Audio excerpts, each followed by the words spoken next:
This is News 25 with Deanna O'Donnell.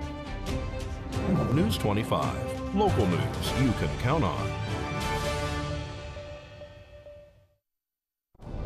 News is brought to you by J.K. Nelson Law. Call 727-9900 today for your free consultation. If you need a lawyer, you need Nelson. Welcome to News 25. I'm Deanna O'Donnell. Today is Tuesday, July 20th. Well, one driver was killed today and another seriously injured as a result of a crash on Pahrumph's west side. One person succumbed to injuries sustained as a result of a two-vehicle crash that occurred this morning on Charleston Park here in Pahrump. According to Fire Chief Scott Lewis, 2 Mercy airships were called to the scene to land on the roadway. However, one of the drivers was declining physically, and they were transported by ground ambulance to Desert View Hospital, where they were pronounced deceased. The other individual was transported to a trauma center in Las Vegas via Mercy Air. Pahrump Valley Fire and Rescue, Nye County Sheriff's Office deputies, and Nevada Highway Patrol arrived on scene, along with the Nye County Sheriff's Auxiliary units, who blocked traffic in all directions during the accident investigation and cleanup of the debris left from major damage to a pickup truck and SUV. And Nevada Highway Patrol, Beatty, Amargosa, Pahrump Valley Fire and Rescue, and Nye County Sheriff's Office deputies responded to an officer-involved accident last night. That deputy with the Nye County Sheriff's Office was flown to UMC Trauma Center in Las Vegas after his patrol vehicle collided with a tractor-trailer rig in Amargosa Valley. The crash happened around 7:30 Monday evening on State Route 373 at Invite Road. Nevada Highway Patrol is working to determine what happened, but photographs of the scene show the Sheriff's Office pickup truck struck the rear portion of the tractor, just missing the gas tank. The deputy sustained serious injuries and was flown by Mercy Air to Las Vegas for treatment. His condition is unknown at this time. The truck driver did not claim any injuries at the time of the crash. Right now, we don't know what led to the collision. Pahrump Valley Fire and Rescue and Nye County Sheriff's Office deputies assisted at the scene. State Route 373 was closed for a short time while NHP investigated and debris was cleared from the roadway. Much, Brad Francis, for that report. Well, new details have been released tonight in the arrest of a man involved in a standoff with Nye County Sheriff's Office deputies and SWAT officers Sunday night. Around 9 o'clock Sunday night, deputies responded to the 1100 block of Bruce Street in Pahrump. A call to 911 reported that 60-year-old Randall Fuller was wandering around the home with a loaded shotgun. Deputies were told that Fuller was refusing to allow his roommate to leave and stated that if law enforcement showed up, he would shoot them. When deputies arrived, they discovered Fuller had barricaded the back door of the residence and refused to comply with commands to come out. The Nye County Sheriff's Office SWAT team was activated and called in to assist. A hostage negotiator made contact with Fuller but could not convince him to comply with commands to exit the home. As SWAT officers positioned themselves outside and began deploying tear gas into the residence, Fuller discharged his shotgun out the front window. The birdshot round struck 3 SWAT operators, causing minor injuries. The Sheriff's Office says at that point, officers forced their way inside and took Fuller into custody without further incident. Fuller was arrested and transported to the Nye County Detention Center, where he was booked for discharging a gun within a structure, 5 counts of assault with a deadly weapon, false imprisonment with a deadly weapon, and 3 counts of attempted murder. More news right after this break. You're watching News 25, the most recognized and farthest-reaching local news in Nye County. News 25, local news you can count on. Welcome back. Well, a criminal case that has been going on for 2 years has ended with the defendants getting no jail time and paying a fine. Marcel and Patricia Chapuis appeared in Beatty Justice Court Monday with their attorney Tom Gibson. The couple are the former owners of Northwest Academy, which was facing child abuse charges and ultimately led to the school being closed, and the married couple and 1 teacher being arrested in 2019. They faced 92 counts of child abuse and neglect, which included everything from physical abuse to serving and allowing the students to bathe in water contaminated with high levels of arsenic and fluoride after water officials found they had stopped treating the water in 2019. 2016. This, they say, caused the students to become sick and develop rashes on their bodies. During the quick court hearing, the former Northwest Academy owners took a plea deal to no contest in order to avoid prison time. The School for Troubled Youth has been closed down since the accusations came to light. The 75-year-old former psychologist pled no contest to 2 misdemeanor counts of disturbing the peace. 68-year-old Patricia Chapuis promised to plead guilty at a later date in Tonopah to a gross misdemeanor count. They will both also pay a $2,000 fine. Well, as a result of the COVID-19 pandemic, unemployed Nevadans have been able to use unemployment benefit extensions as a temporary bridge until they find full-time employment. The federal and state benefit extension programs are winding down in the next few months as the state's economy rebounds to healthy levels. On September 4th of this year, Pandemic Unemployment Assistance, or PUA, for self-employed and gig workers and federal pandemic unemployment compensation, which provides an additional $300 of benefits per week, will end, even for the claimants who have remaining balances on their accounts. When the 3-month average unemployment rate drops below 8%, the maximum number of weeks available under state extended benefits immediately falls from 20 weeks to 13 weeks. Well, the show's over, but the 2 stars of the play Love Letters say that their 2-night run at Sanders Family Winery was a big success. Bill Newyer and Linda DeMeo took a minute to speak with News 25 after the show. Love Letters, 2 people who reading portions of letters they've written to each other over the course of 60 years. It's got the high notes in their life, the low notes, the romances, the tragedies. And it's an extremely well-written play, because when you think about watching 2 people read for an hour and a half, you say, oh, that's going to be boring. But I don't think anybody was bored tonight. It's a play that really grabs you. Yeah. And the emotions that I'm hoping that I got that through. Many people came over to me and said we were able to feel everything, especially when you grabbed your hair. Yeah. You know, I was like, yes, I had my hair done crazy just so I could make it look like it was real. Yeah. You know, so, and it was just, but you know what, which I always say every time I'm on TV, we have the best people in Pahrump.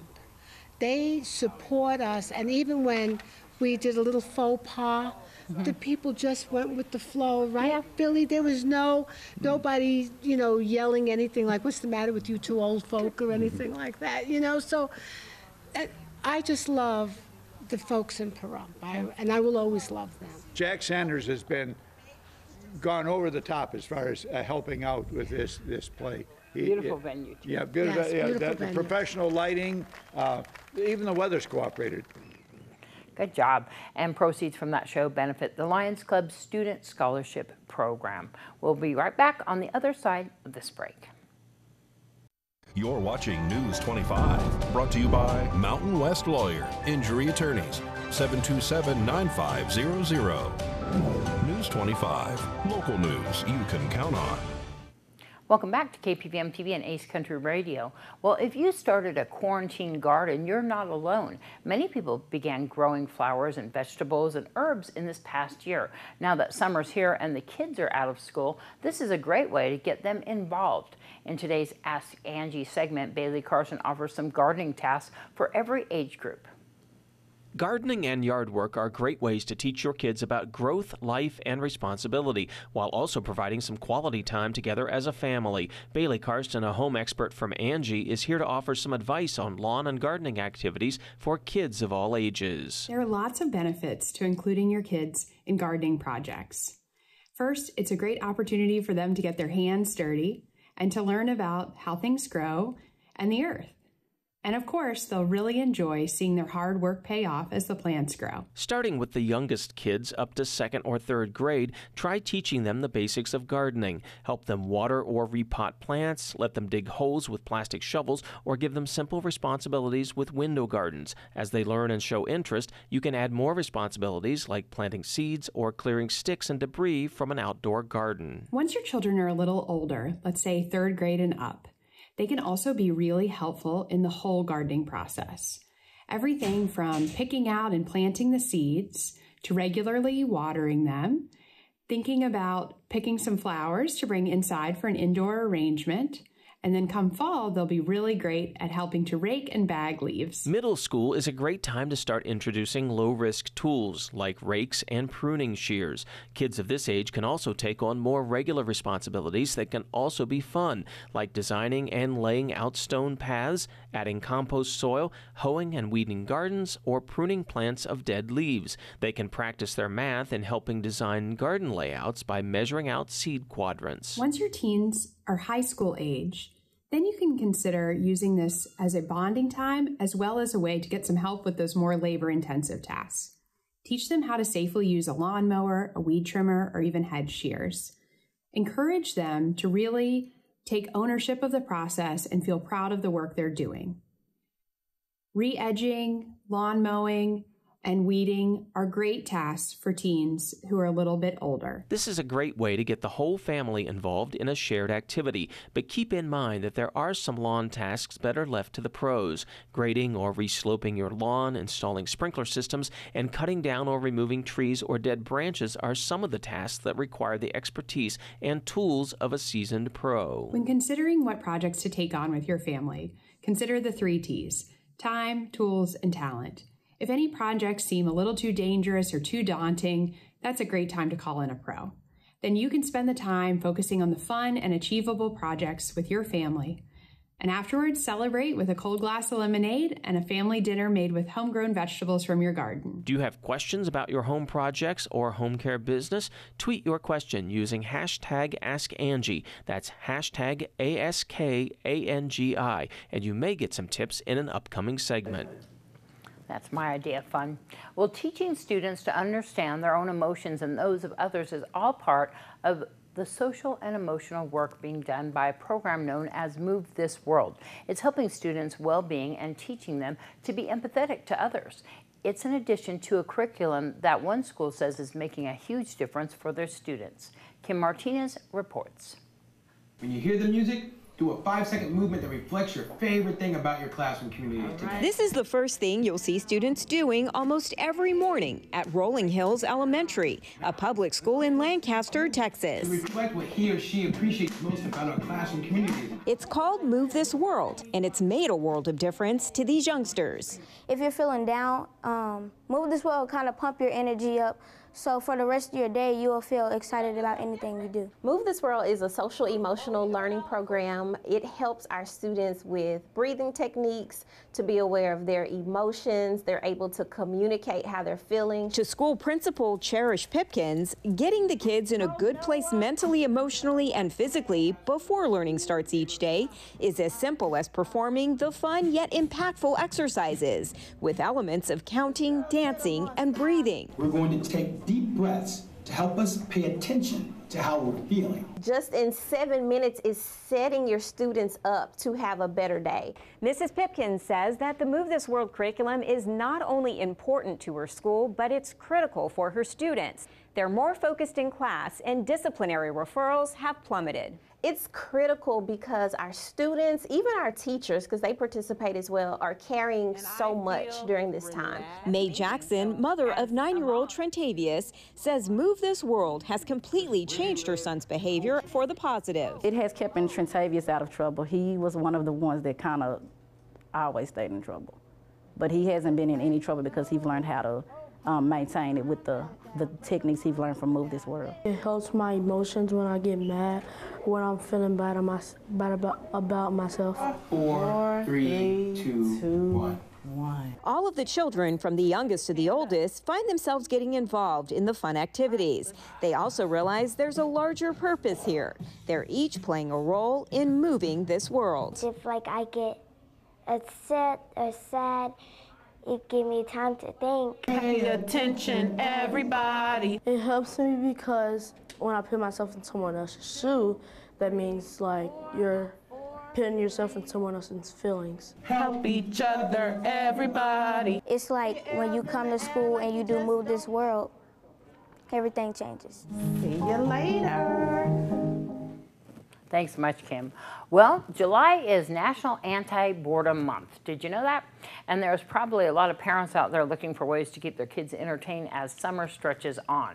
We spoke with a pediatrician from Cleveland Clinic Children's who had some helpful advice. Now is a nice time to be outside, so you can paint outside. You can get bubbles, are a fun way to just kind of engage toddlers, get them to run around and watch their faces light up when they realize that they can pop or catch a bubble. Sidewalk chalk, drawing outside, just anything that's hands-on, anything that's experiential, I think is great for kids. Dr. Gina Robinson says you don't always have to spend money to keep your kids entertained. There are a lot of free educational events and activities out there. For example, some zoos or museums offer free admission on certain days of the week. You could also look up science experiments online that use supplies you may already have around the house. She says going to the park can be a fun way to stay active. You can set up a scavenger hunt or play the I Spy game while walking. She is also a big advocate for reading. She says it can really help with a child's development. It doesn't have to be a book for school, but more so something they'd enjoy, like a comic book. When it comes to screen time, that should be limited to no more than 2 hours a day. Dr. Robinson says kids need to be able to use their own imagination. I would compare it to being a chef and making a box cake that comes already prepared and all you have to do is add water, as opposed to making a cake from scratch where you have to get all the ingredients together yourself. The screens can give you a lot of entertainment and kind of spoon feed it to you, but we want you to be able to entertain yourself. Dr. Robinson says it's also important to keep safety in mind as you plan activities for the summer. Kids under 12 aren't allowed to get vaccinated just yet, so try to avoid places with big crowds and make sure they're wearing their masks. News 25 Weather Cam is brought to you by Lerner and Rowe Injury Attorney's Office in Pahrump. In a wreck, need a check? Call 702-877-1500. Hi, good evening. It's John Kohler staring out the KPVM weather window at Mount Zion National Park. This is the Tower and Temples of the Virgins. Great rock formation, cool clouds, fun stuff. Beautiful day out there. We'll tell you all about the weather. Come on back. News 25 weather is brought to you by Dairy Council of Nevada. The splash of cream in your coffee, the dollop of sour cream on your burrito, the melted toasty cheese on your pizza. Undeniably delicious, undeniably dairy. Enjoy what's real. Hi, good evening, Nevada. It's John Kohler from the KPVM Channel 25 Weather Studios. How lovely to see you on a Tuesday. I just flew back from Alaska. Boy, are my arms tired. Comedy, that one never, ever gets old. All right, looking at the temperatures all up and down the state. Let's start out in Death Valley today, 116 degrees. Oh, Lord. Las Vegas, you got 104, not as bad as Amarillo, 107 degrees. And as we head north, things cooling off. Beta, you're triple digits, 101. Goldfield actually feeling pretty good at 91, but I think I'll give the award to Tonopah today with an 89-degree temperature. That seems almost like regulation store-bought weather. The rest of the state, your low 90s, feeling pretty good.